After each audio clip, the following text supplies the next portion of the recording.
પણ ભાગી જશે. જેટલું નથી વિધિ સાથે વેર ન થાય, જીવન આખું ઝેર ન થાય. વિધિ સાથે વેર ન થાય, જીવન આખું ઝેર ન થાય. કિસ્મત તો લખાયેલો કાગળ છે, બાકી ક્યાંય ફેર ન થાય. કોઈ ના કરે છે તો યાર જન્મ તારી મરજીથી ના મરણ છે તારા હાથમાં. થોડી ઘણી તકદીરની રેખા આપી દીધી તારા હાથમાં. પાત્ર તારું પહેલેથી જ નક્કી કેમ બન્યું તારા હાથમાં. અરે પછી તો પડદો પડી જશે, ક્યાં દાદ મેળવીએ તારા હાથમાં.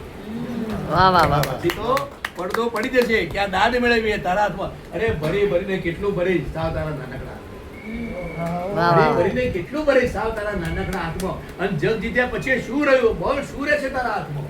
એ દુનિયા અગર મેળવી જાય તો ક્યાં યાર? 250 ગ્રામ પેટ છે, 250 ગ્રામ પેટ માટે આપણે કેટલા બહુ રૂપિયા ભર્યા છે. બહુ રૂપિયા કમાવા માટે ઘણી વાર બહુ રૂપિયા બનવું પડે.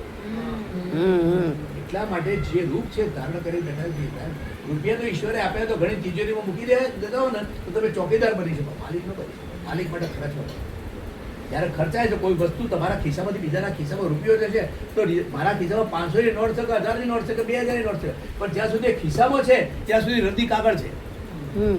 એ નીકળીને કોકના માટે કામમાં આવે છે. જો જીવન એવું જીવો કે જીવનારા સૌ જોયા કરે. જીવન એવું જીવો કે જીવનારા સૌ જોયા કરે. કવન એવું પેદા કરો કે સૌના હૃદયમાં ગુજ્યા કરે. કવન એવું પેદા કરો કે સૌના હૃદયમાં ગુજ્યા કરે. પડે પડનો સદુપયોગ કરો કે કાળ પણ જોયા કરે. પડે પડનો સદુપયોગ કરો કે કાળ પણ જોયા કરે.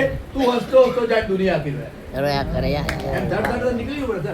વિધાતાએ લેખ લખ્યા બરાબર છે, પણ વિધાતા જ્યારે રામને તકલીફ પડી એટલે રામને વિધાતાએ પૂછ્યું કે તમારા 14 વર્ષનો વનવાસ રાવણ તમારા સીતાને ઉપાડી ત્યાં લખ્યું કોને? એ તો વિધાતાએ લખ્યું. એમ થાય કે વિધાતા કોણ છે? રામે પૂછ્યું હનુમાનને આ વિધાતા છે કોણ? એ કે એ તો મેં જોઈ નથી, પણ એ લખો તો બધા લે. ના ના કે તો તમે કહો મને ક્યાં રહે છે, હું તો પતાવી ફેરવી દઉં. રાવણ સીતાને ઉપાડી જાય તમને 14 વર્ષનો વનવાસ આ બધું શું માંડ્યું કે એને? એ કે રામે કીધું ભાઈ મને ખબર નથી કે વાંધો નહીં હનુમાન કે હું તો ગૂગલમાં ગોતી દઈશ. ગૂગલમાં હનુમાન જે વિધાતા શોધ્યું અને જ્યાં વિધાતા બેઠી હતી ત્યાં જઈ અને પહેલા તો પૂછ્યું કે રામનાથ તે લેખ લખ્યા કે હા. તે એમ લખ્યું હતું કે એનો 14 વર્ષનો વનવાસ થાય. તે એમ લખ્યું કે રાવણ એની સીતાને ઉપાડીને જાય. તે એમ લખ્યું હતું કે તે પેલો જટાયુ પક્ષી આવશે ને એની પથ્થર ઉપર પગ મૂકીને હલે જિંદગી થઈ જાય. તે મેં લખ્યું હતું. તે લખ્યું પેલા ધોબીની શંકારો બી તે જ લખ્યું કે તે મેં જ લખ્યું હતું. આ રીતે એક લાફો માર્યો. જેવો લાફો માર્યો એટલે વિધાતા પહેલા તો રોવા મળી, પણ પછી હસવા મળી એકદમ અચાનક. કે તમે લાફો માર્યો તો અચાનક હશે શું કામ? એ કે મેં તો આ બધા લેખ લખ્યા ભાઈ આવું થશે, પણ મારા નસીબમાં એવું કોણે લખ્યું કે હનુમાન જઈને મને લાફો મારું? એટલે વિધાતાના લેખો વાળું લખવા વાળું પણ કોઈ હોય જ છે. કોઈ નથી જાતે આપણું લાખ. તમે કોઈ જગ્યાએ જાઓ કોઈનો ગુરુ માનો, માનો કે મીનાની કથા મારો પ્રોગ્રામ છે કોઈ સાંભળવા આવે છે. 2 પ્રકારના પ્રેક્ષકો હોય છે. કેટલાકને એવું તો ગુરુ બનવું છે એટલે એને ગોખેલું જ્ઞાન જોઈએ, અને કેટલાકને એવું છે જ્ઞાન મેળવવા માટે જોઈએ. જ્ઞાન મેળવવું છે મારા કોઈ ગુરુ નથી બનવું, કારણ કે પોતાનો ગુરુ પોતે હોવા જોઈએ ને. નહીં કોઈ ગુરુ નહીં કોઈ ચેલા. હવે ધ્યાનથી ચાલો. નહીં કોઈ ગુરુ નહીં કોઈ ચેલા, અકેલે મેં ભીડ ભીડ મેં અકેલા. નહીં કોઈ ગુરુ નહીં કોઈ ચેલા, અકેલે મેં ભીડ ભીડ મેં અકેલા, અકેલે મેં મેલા. એકલો છું પણ આનંદ કરું. મારે કંઈ બધાની જરૂર. મારે કહ્યું હતું કે 10-15 જણા હોય પ્રોગ્રામ ન આપો, ગમે તેના માણસો હોય. नहीं कोई गुरु नहीं कोई चेला, अकेले में भीड़ भीड़ में अकेला, अकेले में मेला.